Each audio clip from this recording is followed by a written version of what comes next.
Good evening, everyone, and thank you for joining us on this evening. I'm very proud to be here, joined by some extraordinary public servants, members of my team who've worked so long and hard, Secretary of the Governor, Karen Persicilli-Keough, Counsel to the Governor, Liz Fine, and Budget Director with years of experience, so we appreciate it very much, Bob Magna, for joining us. And today we're here to announce that a conceptual agreement has been reached on the fiscal year 24 budget. And I want to first of all give a heartfelt thank you to my partners in government, the leader of the Senate, Andre Stewart-Cousins, the Speaker of the Assembly, Carl Hastie, and their teams. They have worked extraordinarily hard as well, and they should be proud of the work they've accomplished. A lot of long nights, a lot of lengthy discussions, difficult discussions, 7 days a week, but I am so confident that we've assembled the greatest team to work together to put forth a plan that is a blueprint for the future of New York. And I know this budget process has taken a little extra time, but our commitment to the future of New York was driving this. And I believe today we'll be able to unveil the concepts of a framework that'll reveal that what was important is not a race to a deadline, but a race to the right results. I'm going to take a little bit of time to talk about how this budget will position us for generations to come. I laid out a bold vision, a way to make New York safer, more affordable, and more livable. It's what I call the New York dream. And sadly, this dream has been elusive for too many New Yorkers. And that's why this is an historic day for the great state of New York, as we take one step closer to helping millions of New Yorkers achieve that dream of better, more inclusive opportunities for people, making people feel safer when they walk down the streets, where they can find opportunity and success for themselves and their families. That's what this budget is all about. And now let's get into the details. And there's a lot of them. The overall budget is approximately $229 billion. It is balanced. It supports our bold vision for the future without spending beyond our means. The percent of state operating funds in reserves, and I point out last year with my first budget, this was very important to me because you do not know what's going to happen, the headwinds that lie before us, the economic challenges that could still unfold with a recession. I want to make sure we protected New Yorkers, and that's why our reserves are still 15%. But like I said, the economy remains volatile, and reminding us why we had to be prudent this year and we'll have to be prudent heading into the years ahead. I've always said that every New Yorker deserves to live in a community that is safe and peaceful, and I've been laser focused on making that dream become a reality. I want to start by talking about New York's bail laws. I've always been clear on where I stand on this issue. Overall, bail reform was needed.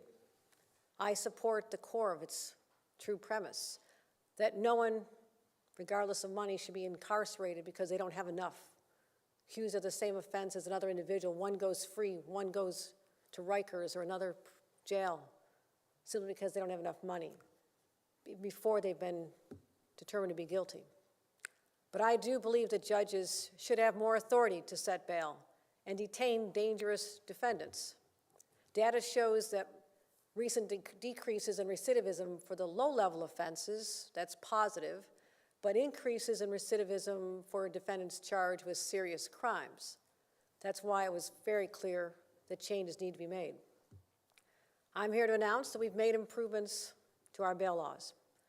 The agreement removes what is known as the least restrictive means standard, which many judges have said tied their hands. It gives judges discretion. They need to hold violent criminals accountable, while still upholding our commitment to a justice system that is fair and accessible to all, and also ensuring that poverty is never treated as a crime. We knew that changing the bail laws was not all we needed to do to keep New Yorkers safe and improve our criminal justice system. That's why we're investing in this budget $40 million for public defenders to help them retain staff and enhance the services they provide to vulnerable New Yorkers. Also, for the first time in 2 decades, we're giving a pay increase to assigned attorneys who represent individuals unable to afford their own counsel. We're also supporting investing in violence prevention and doubling down on what we know works. The gun-involved elimination initiative known as GIVE, where we send money to communities, and I've seen this work. I've been out in communities like Rochester and Syracuse where this has been successful.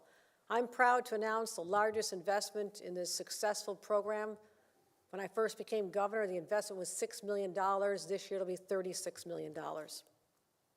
I also want to make sure that our state police have the resources they need to protect New Yorkers, increasing our stabilization units, increasing a number of state police classes, but also making sure that we support our district attorneys as well, ensuring that they have $40 million to do their jobs as well. When it comes to keeping people safe, there are common sense places we can start as well. One of them has to do with fixing our mental health system, because it is broken. The rates of mental illness have been on the rise, and the pandemic only made matters far worse. Too many people can't get the care they need, and for too long we've underinvested in mental health. Today remarks a reversal in our state's approach, a monumental shift. That's why I'm proud to announce that our budget accomplishes over $1 billion and makes critical policy changes to finally and fully meet the needs of New Yorkers. That'll include an investment to create 1,000 inpatient psychiatric beds to serve more than 10,000 New Yorkers a year, investing $60 million in capital and $122 million in operating and outpatient services, allowing patients to be reintegrated into communities and society, supportive housing, 3,500 units. We also know that health care often doesn't cover mental health care. So my budget, as proposed, will prohibit insurance companies from denying access to critical mental health services. We're also going to focus on children's health, children's mental health. They need services now. You give them the services now, you keep them from needing more serious services in the future. So our $30 million investment will help meet the needs of our children and hopefully cut the demand for services by half over the next 5 years. We're also expanding Medicaid access with a $100 million investment for preventative and primary care.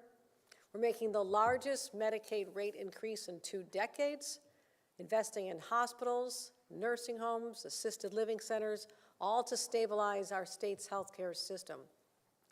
Last year, we invested over $3.9 billion in 4 years to help our distressed hospitals.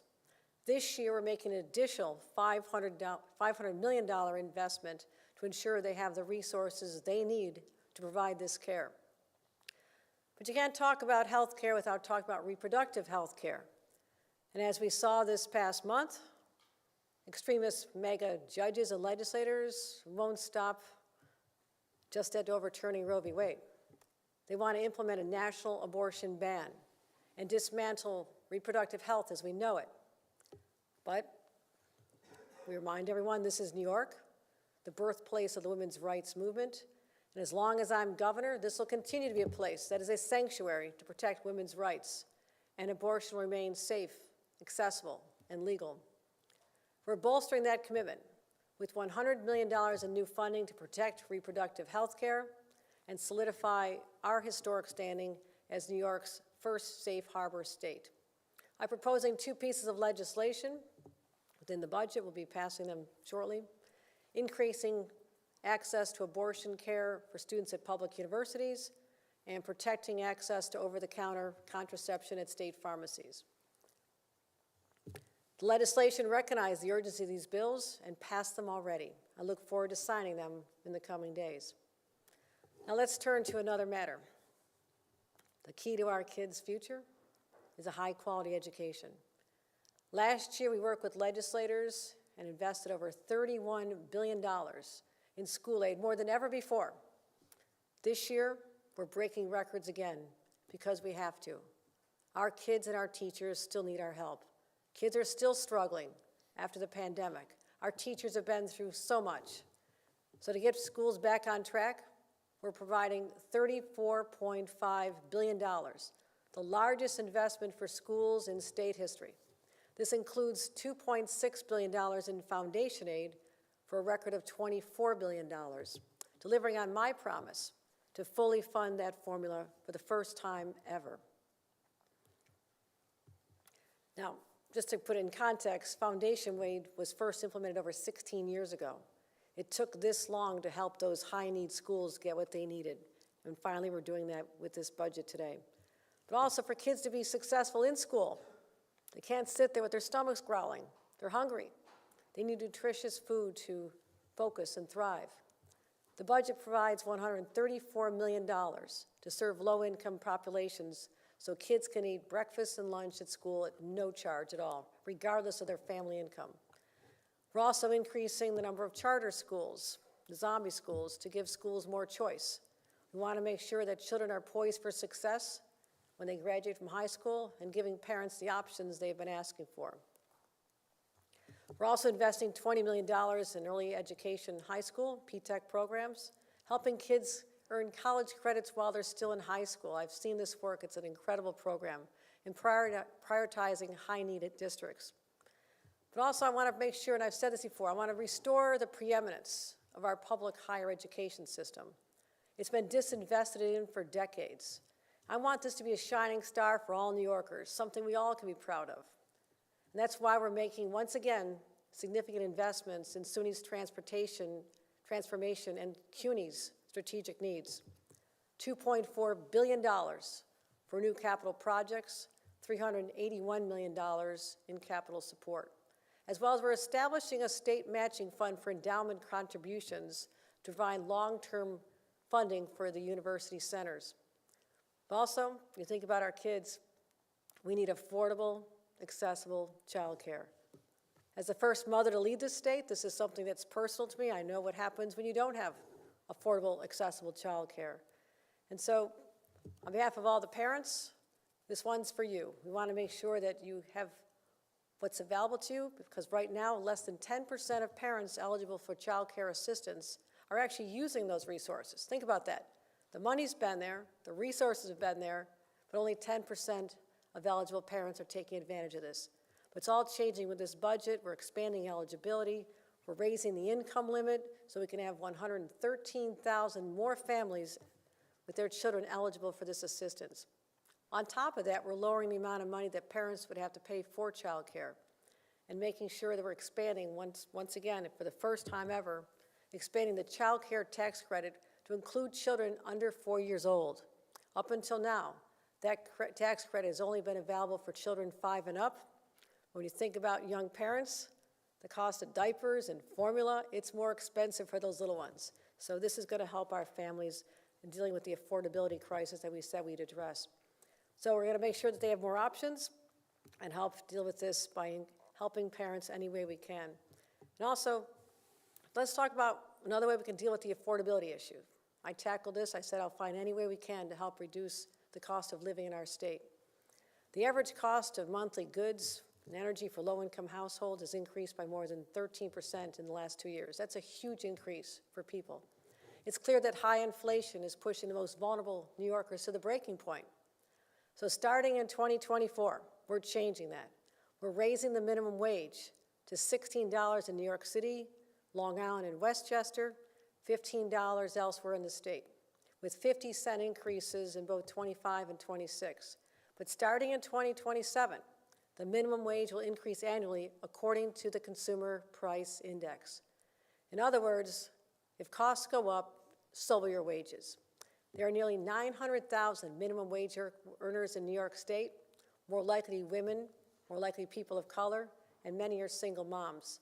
For them, this will be a lifeline for them and protects them from labor exploitation and gives them a measure of security that they've not had until now. Another area that's really important to me, you know this, I've talked about this a lot, housing. It's been central to my agenda from day one. We have a crisis for far too many New Yorkers. Affordable housing, their rent, their mortgage, it's out of reach. And we've simply not kept up with demand. And that drives up costs, basic supply and demand, and it prices out middle and low-income families from the dream of home ownership. That's why I proposed a bold housing plan. And I believe major action is required to meet the scale of this crisis. The legislature saw it differently. They're not ready to commit to the kind of transformative change I proposed. And I know change can be hard, but we're not walking away from this issue. And I won't stop working hard and fighting until we make housing more affordable for New Yorkers. So I've talked to the leaders. I've committed to working with them. We're together in our desire to do whatever we can to ensure that we've done all we can to increase the supply of housing in the state of New York. I also believe there's more we can do by executive action, which will be unfolding publicly in the next few weeks. But one thing I do know, when you look at comparing us to other states that have made the tough decisions and have made a difference, it didn't happen overnight.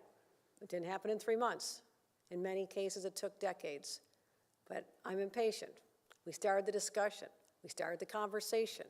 And people know that I'm a fighter, and I'm going to continue working with anyone who'll roll up their sleeves and help us change the trajectory that our state is on right now, which is that we do not have enough housing for New Yorkers. So we'll work with advocates, legislators, and I know we can do that here and overcome all obstacles. So let's help the people who are struggling right now, those who fell behind in their rent during the pandemic. We're adding $391 million in additional funding.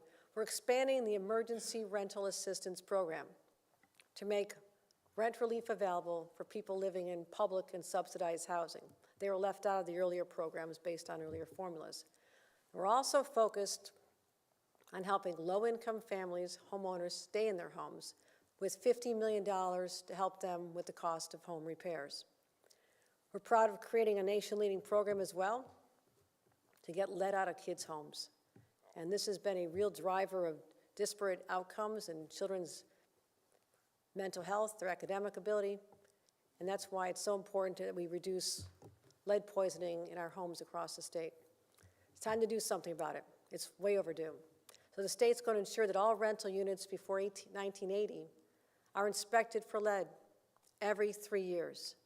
And property owners who don't get rid of this, get rid of the lead, will lose their certificate of occupancy. It's that simple.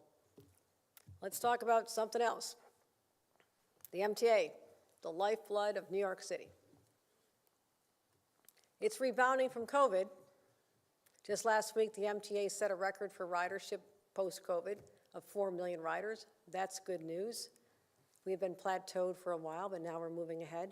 But we still have, as a result of the pandemic, the MTA is facing stark financial challenges. The choice was just wait and see what happens, kick the can down the road, or launch a bold strategy of sustainability to shore up and ensure the viability of the MTA for years to come. So, working hard, we rolled up our sleeves again and came up with a plan to generate additional revenue for the MTA. Through a minor increase in the payroll mobility tax for New York City's largest businesses, we'll provide over $1.1 billion for the MTA.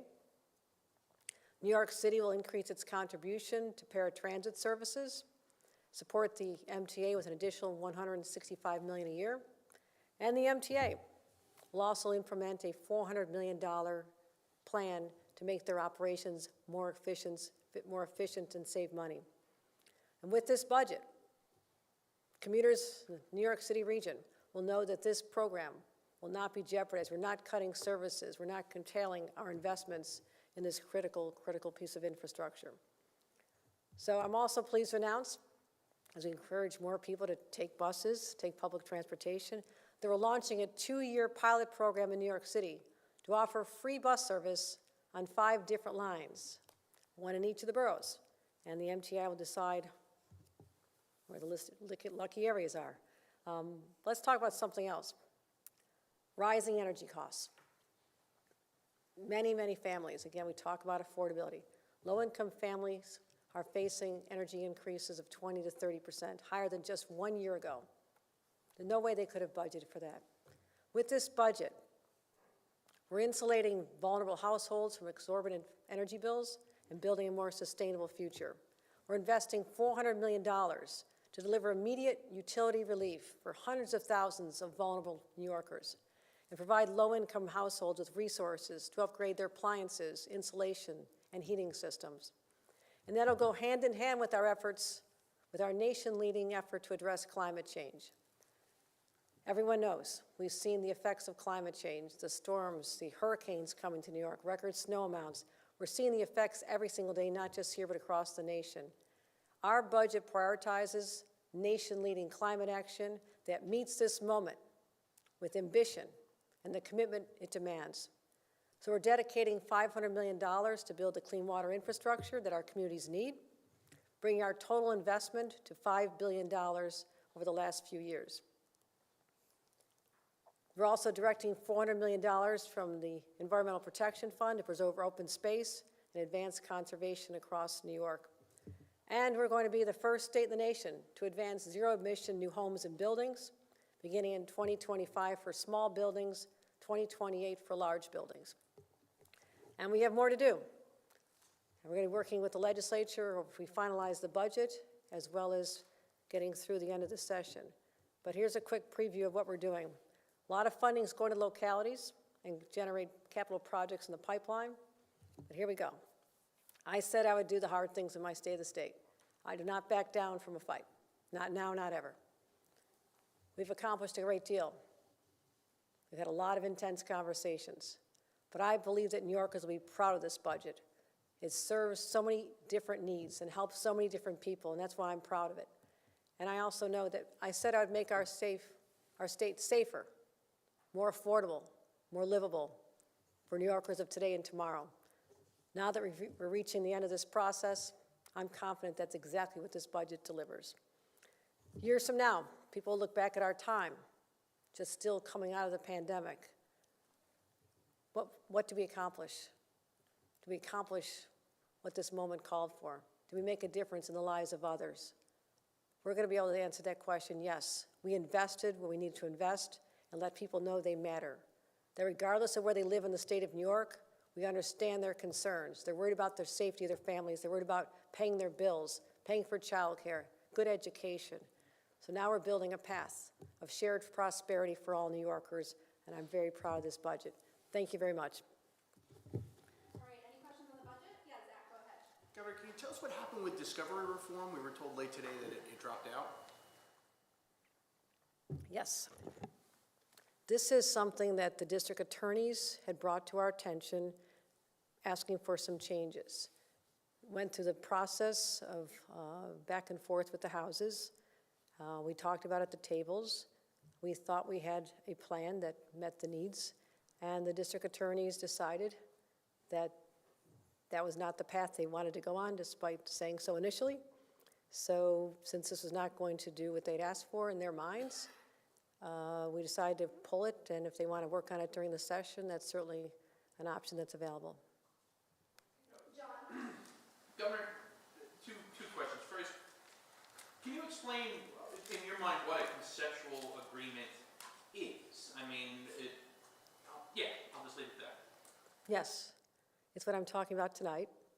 I talked to the leaders constantly, but a few hours ago, we agreed that we're at a point where the major decisions have been made. There's obviously fine-tuning that has to be done. That'll be worked out over the weekend, but literally bills can start being printed, and we're on a path to shutting down the budget process. And also on MTA funding, you said $165 million for paratransit services from New York City.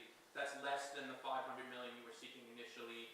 The payroll tax is only in New York City. It's not the entire MTA region. So how are you making up the difference between your original proposal and this conceptual? No, we'll have enough resources.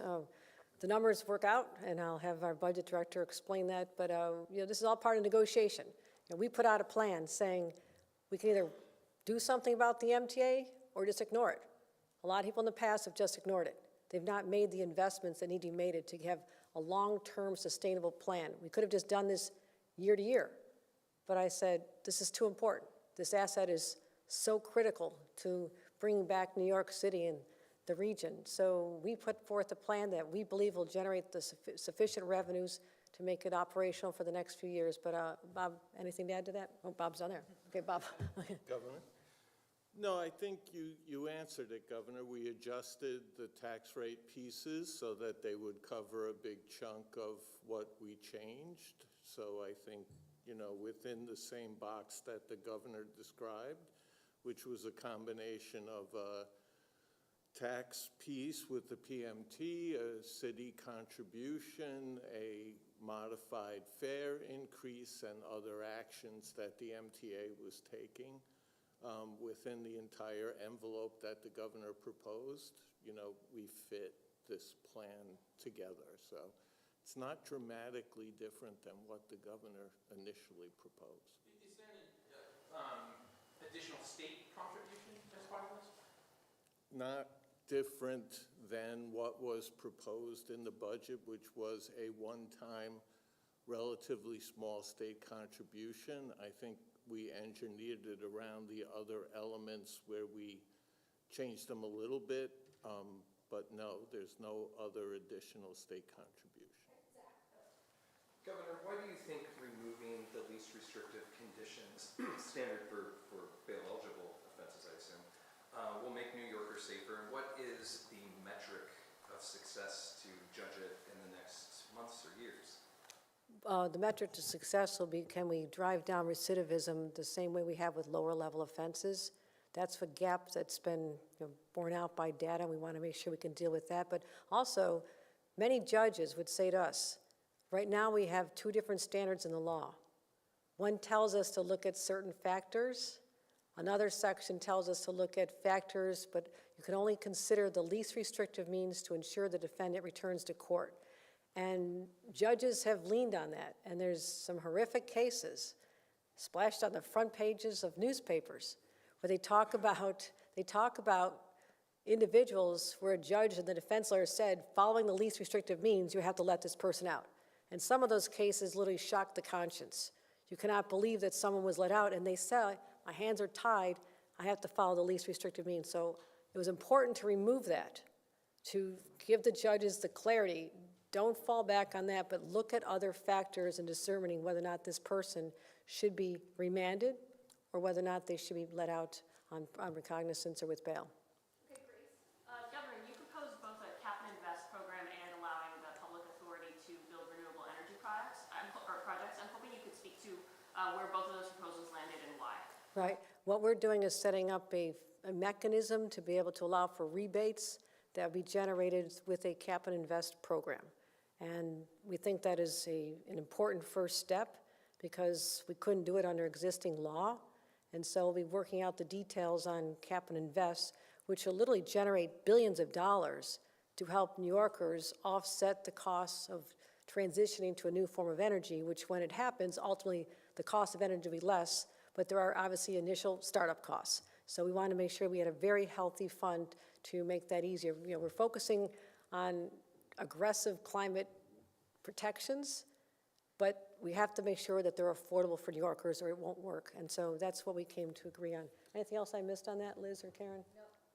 No, I think you answered it, Governor, and I think we'll see some of the details when we print the budget. Okay, still to be, And the power authority's ability to build renewable energy. yes, that is in the budget as well, yes. Okay, so here's the end of 2025 for the build. Can you provide more details about the all-electric buildings? Is that end of 2025? And what's the cutoff for large versus What's the cutoff for buildings? All right, For electrification, 2030, and with some mechanisms to ensure that we have a strong power grid in the state. Okay, Macy. Can you talk about the agreement made on cracking down on illicit pot shops? I know you mentioned that in the yes, yes. That was very important to me as well.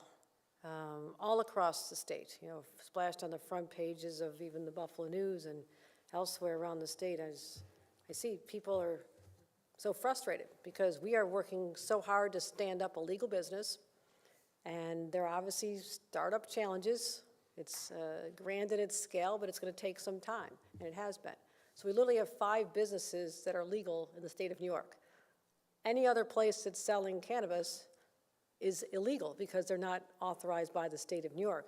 What we did not have was a mechanism for individuals from Office of Cannabis Management or from our state tax and finance office to go in and enforce the laws.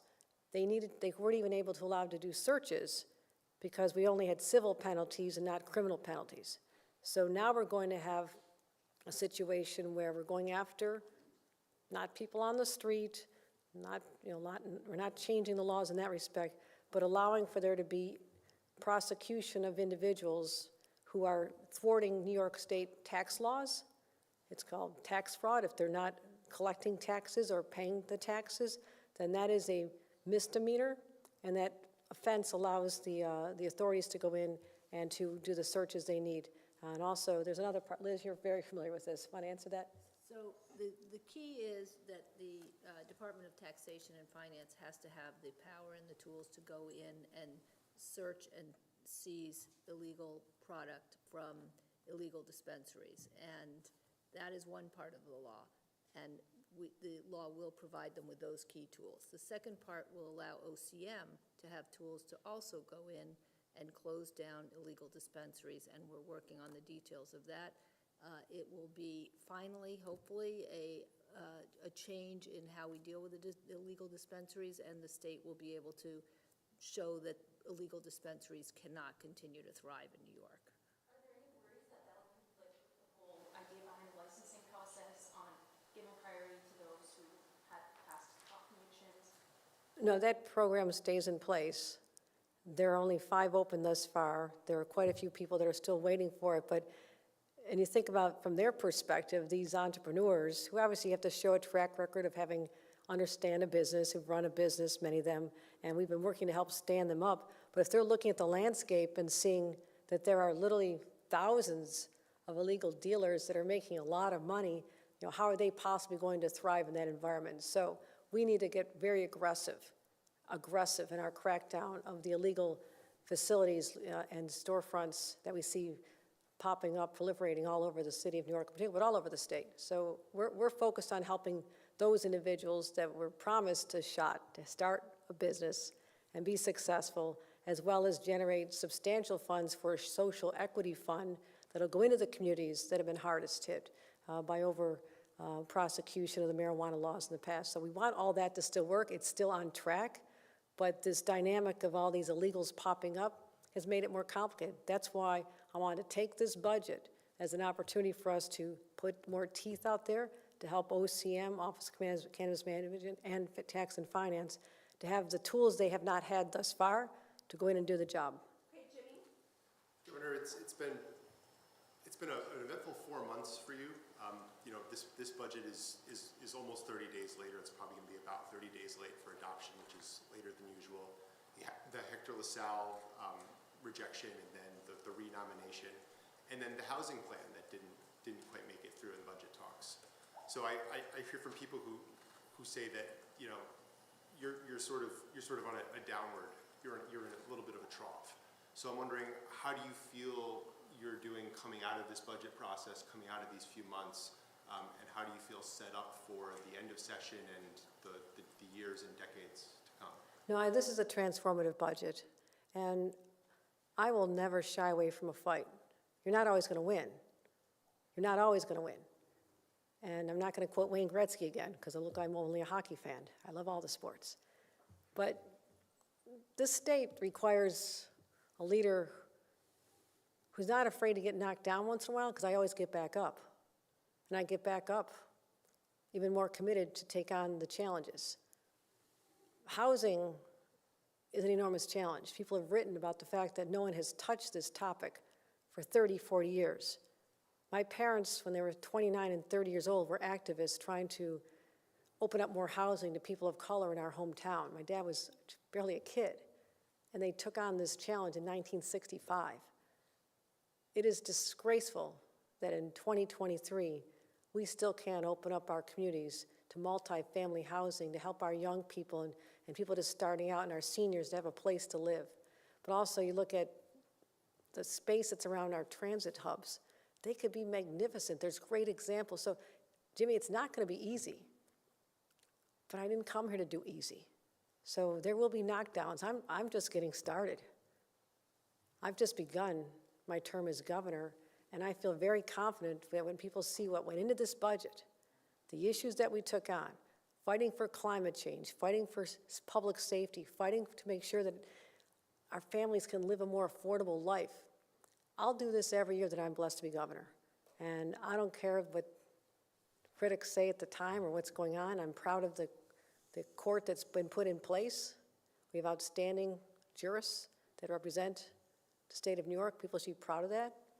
And I think this budget overwhelmingly is a great success.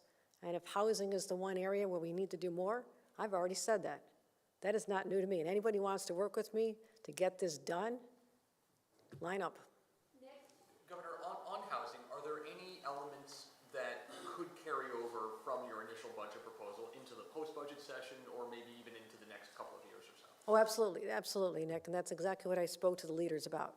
You know, there are areas where we can be talking about, especially stimulating housing growth in the city of New York. I mean, that's a dire area where we need changes in 421A. You know, we have to incentivize people to build affordable housing. We have to deal with the Florida area ratios because we could have more density, the density that was allowed back in the 1930s and 40s. We don't allow now. There's so many arcane rules out there that we need to put forth. Now, a budget is a compressed time frame. It's an intense time frame, but we're going to take the time necessary to talk about other ways that we can make sure that we're building housing stock. I'm going to be looking at the suburbs. We're going to talk about our transit hubs and find a path forward because we're not surrendering on this issue. And so we have the end of session, opportunities to talk there, opportunities, and I've made this commitment with the leaders. Let's sit down together. Let's sit down with the housing chairs and come up with a thoughtful approach, work on it throughout the next year as well, and look at it again next year's budget. So you kind of just to follow up, do you expect strategy and policy to kind of both change on that? I'm going to take a fresh look at everything we proposed, but I do know that there's 4 or 5 initiatives that are important to the city of New York. It's something Mayor Adams and I want to get done, and those are not moving off my agenda as well. But also we'll take a look at the suburbs and see what we can do to incentivize more growth everywhere from downstate up to the North Country. So we're not done. Channel 6 in the back. Hey, Governor, how much does criminal recidivism concern you? I heard you talking about that a couple minutes ago. And also, are you ready to endorse the current president for his second term? Well, I already have. I tweeted out, I'm with Joe, so that's out there. I'm delighted to, I just spoke to the president on a call yesterday. Very excited to support President Biden's reelection. What he has done for the state of New York, and I told him this, I'll be at Micron tomorrow, where they're going to be putting shovels in the ground very soon, working on a community agreement of $500 million investment in Syracuse to get ready for Micron coming. That happened because President Biden and Senator Schumer put together a bill that changed the landscape, and we were able to amplify that by bringing our own program, working with the legislature, $10 billion to incentivize semiconductors. That's just one small example of how President Biden has changed the future of New Yorkers, and I'm absolutely with him 100%. First part of your question? Criminal recidivism, how much did that concern you, Governor, when you went into these discussions? Well, we're concerned about public safety overall. People have this sense of unease. I'm not satisfied with where we are. We have more to do, and recidivism is a problem. But that's not just related to bail. There's a lot of reasons behind that. And we're taking a holistic look at the criminal justice system. That's why our new partners in the Court of Appeals as well, the Office of Court Administration, we're working together. We talked about this.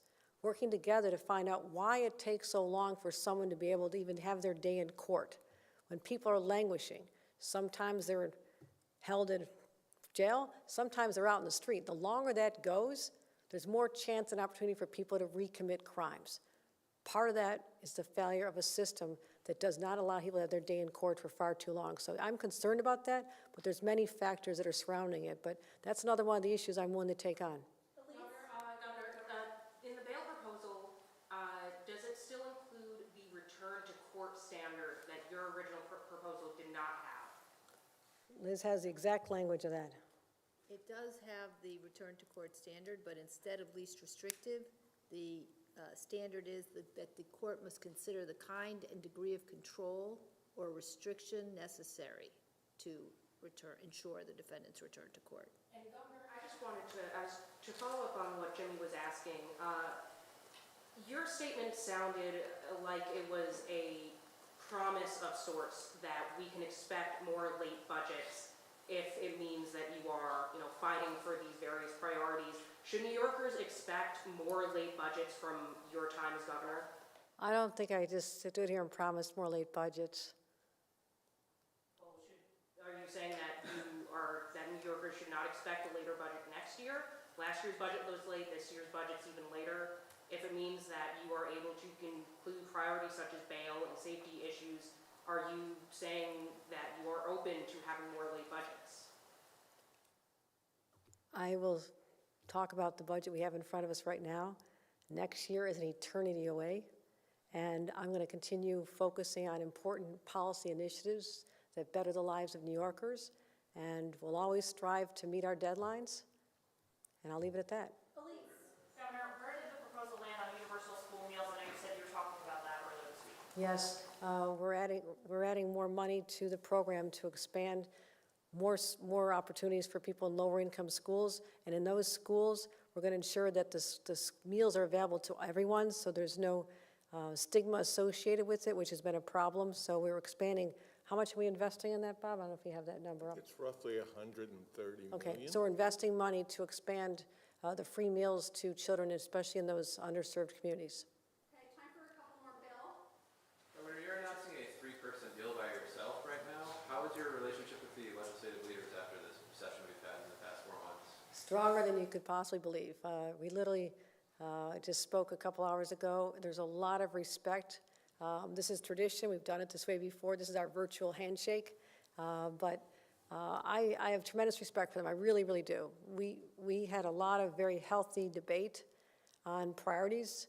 A lot of these issues are very emotional and they're heartfelt for the members and for the leaders. So for us to be able to come together and really put the people of this state at front and center and deal with policies that, again, will be transformative, I look forward to continuing to work with them the rest of the session, the rest of my tenure as governor, and it's a very healthy, strong relationship. Jamie? Exactly how many charter schools were agreed upon and why that number? The 22 charter schools were the ones that had not been reauthorized. They had closed. 14 are in the city. 14 are in the city, and the rest were upstate. So there were 22 that had been shut down that fell within the cap. So that's the number. Okay, Josh, and then we're good to go. Governor, the legislature was interested in increasing taxes on the very wealthy in New York State. Some of what they wanted ended up panning out in the budget, like housing. Why do you think that didn't gain any traction here? Well, I didn't propose a tax increase in my budget. I'm saying, why do you think the legislature's suggestion of a tax increase on the very wealthy didn't gain any traction? I do think that's a question for them. I didn't propose it. I don't want to raise taxes at this time. We have a surplus. We also know that we have to set aside money for reserves, but we were able to work together to put together a budget that didn't require any tax increases. Would you say it was a part of negotiations at all? I knew that it was in their one-house bills, yes. Okay, thanks, everyone. All right, thanks, everyone. You mentioned that phrase a little bit ago, talking to John. Are fares going up more than otherwise known before? No,